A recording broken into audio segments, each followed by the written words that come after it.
Hey everyone, welcome back to my channel. It's me, Lady C, and today I'm going to be showing you how to perm your hair from home.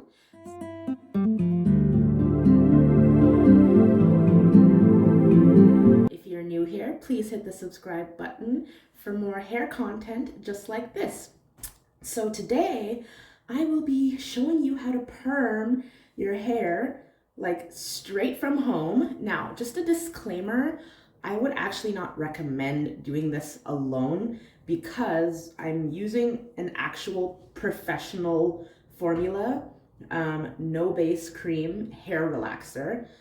This one I got off of Amazon with protein and DNA. I love it. So a little bit of a background, I've been perming my hair by myself for a little bit over a year, only because my favorite hairdresser is all the way back in Toronto, and I literally live all the way out here in the suburbs, and it was just more cost effective for me to like do it by myself rather than travel all the way to see her. Like, I couldn't afford it anymore. So yeah, I just started perming my own hair. The pros is that I don't have to spend much money. The cons is my hair falls out sometimes, but I have Jamaican hair and I have a lot of hair, so that doesn't really bug me. And in the summertime, I usually get it braided, so the hair grows back. So this is why you should like not do it by yourself. But for those of you who want to know how to perm your hair from home, keep watching this video and I will teach you. So the first thing you should do is get like a shirt that's like an old t-shirt or something that you don't wear that much. And so the next thing I literally do is I take a plastic bag, but actually go to the store and get real gloves. It's all I have right now. This is kind of embarrassing, but yeah. So I take my plastic bag and I wrap it around my wrist, basically. And this acts as my glove. This acts as my glove right here. All right, so this is, as you can see, I used a bit of it already. So this is my no base cream formula, okay? And it's really totally not that complicated. I usually kind of just slap it on, making strokes going towards the back of my head. And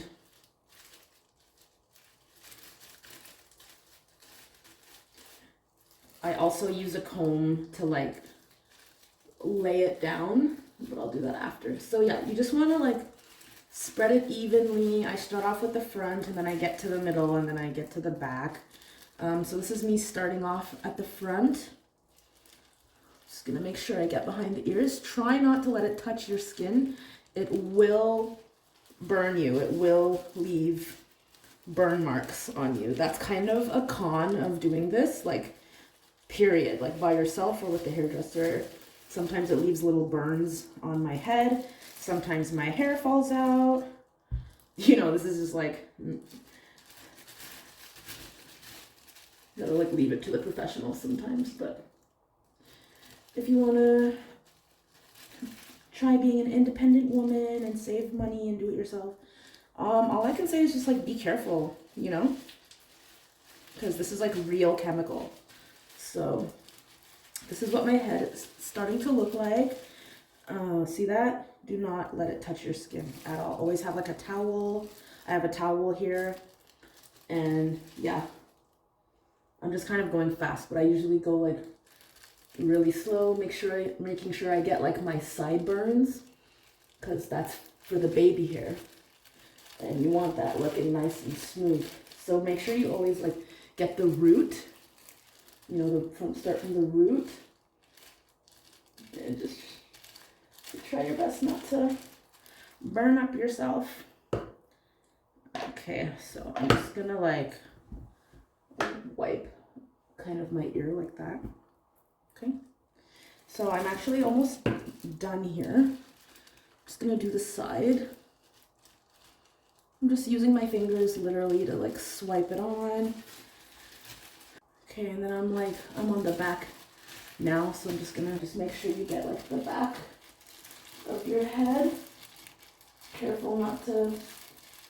careful not to touch any skin. Okay, so now once I usually have my entire head covered, that's when I go in with the comb and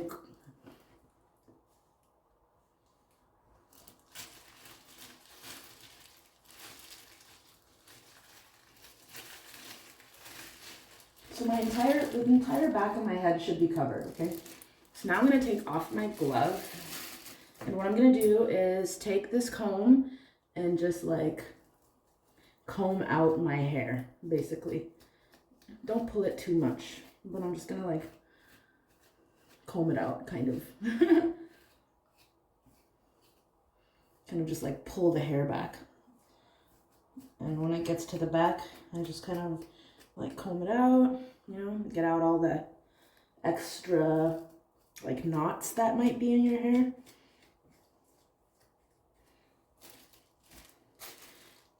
Let me just put this back on for a second. It's looking good. It's looking real good. So now this is like the tricky part, is how long to keep the chemical in. I say until your head starts burning. That's so bad to say, but if you really want a timestamp, I say like no longer than 5 to 10 minutes. Just let your hair cook, let it straighten out. Like, I'm Jamaican, so my hair's really thick, so I leave it in for like a good 10 minutes because I want my hair to come out uber straight when we're done, right? So now I'm just kind of going over like the edges, kind of like this. Again, this is not something like I would recommend you do by yourself until, like, I'm in my 30s and I started doing this. So like until you're in your 30s or you're like really confident in doing hair, I wouldn't even try this. But so yeah. So while this is cooking, I am going to tell you about my pregnancy story and like my labor story.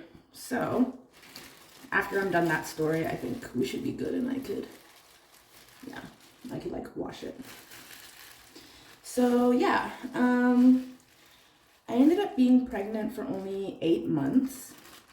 My baby was a preemie baby because she literally stopped growing. I was like, 140 pounds. I was very, very thin. And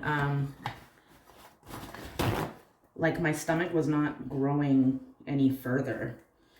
At 8 months, they kept measuring me, and they're like, okay, well, if your stomach is not growing any further, if she can't grow anymore inside your tummy, it's time to push her out. It's time to get her out. So what was supposed to be a doctor's visit ended up being the day I pushed out my child. Well, I got a C-section, so the day she got cut out. So it was a nice warm September day. Her dad went to work, left me at home naturally, and then I went to my doctor's appointment, and they were like, yeah, so she can't grow anymore, so, you know, we're gonna induce you today. And I was like, seriously? I was like, okay, wow. So yeah, September 27th, I was like, okay, this is gonna be her birthday. Okay, so I immediately called her dad and I said, okay, you gotta leave work, you gotta come to the hospital because we're gonna have a baby. They induced me, so the nurse literally took her 2 fingers and she like put it up there for a second. I don't know what she did. She put some paper, it looked like a little tampon, she put it up me, and that induced pregnancy. And I think it's so funny how in the TV shows it's like a whole gush of water coming out, like my water broke, and when really it was like 2 drops of water, bloody water, whatever. TMI, sorry. But TV lies. The TV is such lies. So they induced me, and then I just started, of course, going into like incredible pain. Like it was like, think of it like a really bad stomach ache and times it by 100. So I guess that was everything, like opening. What do you call it? Effacing? Frig, man, I don't even remember any of these terms. But so my pelvis only widened to 5 centimeters. You're supposed to get to 10 centimeters before you push. But I only made it to 5 centimeters. And then the doctors were like, okay, her heart rate is dropping. We're going to need to perform an emergency C-section. Are you okay with it? I was like in pain. I was like, yes, I'm okay with it. I was like, yeah, I'm fine. So I'm there in pain. Actually, they gave me morphine, which is like the worst drug ever. But out of 100%, it took away like maybe 10% of the pain. It didn't do much, but they just jabbed a morphine in my leg. And then, I decided, okay, actually, I don't even know if I decided. They're like, okay, give her epidural. By this point in time, the morphine was making me like shake. Like, I think it was like I was having a seizure in hindsight. So I was like shaking like uncontrollably. And the nurses were like so nice at Trillium Hospital. Like they were rough and a bit of aggressive, but they were good. So like they sat me up, put the epidural in me, and then I laid back down onto the gurney and they pushed me into the operating room. I was so dizzy, I just like closed my eyes while this whole thing was happening. And they're like, okay, you and your mom, like, or they're like, pick one person to come inside with you. So I picked my mom. So my mom was on one side, the anesthesiologist was on the other side, and the surgeons had their little surgical drapes up, right? So I couldn't see the surgery. Thank God, because I'm already just so traumatized by this whole thing. But they were such nice surgeons. Like they were like working on my stomach, like yeah, like just like, because when I look at them and I see them smiling, I'm like, okay, everything's okay. So I really appreciated them doing that. So yeah, then like 20 minutes later, I guess, what did they do? What did they do? They take out my guts, take out the baby, put the guts back in. Holy crap. All this in 20 minutes. And then like the baby came out and the nurse actually came in. She's like, your baby's going to be over there. And we just look and they like, they like had her like this. And I saw her for 2 seconds. I was like, shit, she's beautiful. That's the first thing that came out of my mouth. I was like, damn, what a pretty little baby. Shit. And then it's actually like so scary because deadass, like for real, I did not hear her cry for 10 minutes. And there was like 20 doctors all around her. Whatever they did, thank you. Because like, I didn't hear her cry for 20 minutes. I was like, I probably gave birth to a dead baby. Like I probably had a stillbirth, but they probably revived her. Like they did everything and they did revive her, I guess. Like she's 6 now. I just mean like, I don't know if she was a stillborn or not. I'm just saying I didn't hear her cry for like 20 minutes, I swear. So anyways, and then I guess they stitched me up, and they put her in like a warmer. So it's not like those home movies where they just put her on my chest and I immediately like skin to skin. No, she was in a warmer. She stayed in the NICU, the NICU, for like a week. My breast, they got so engorged with milk. I literally had to learn how to like express my milk into bottles from another nurse. That was like the most painful part. Like just waking up the next day and having all this milk like overloaded. I'm like, what am I supposed to do? So thank God the nurse like taught me how to do that and taught me how to feed the baby, and it was great. We took her home in a week.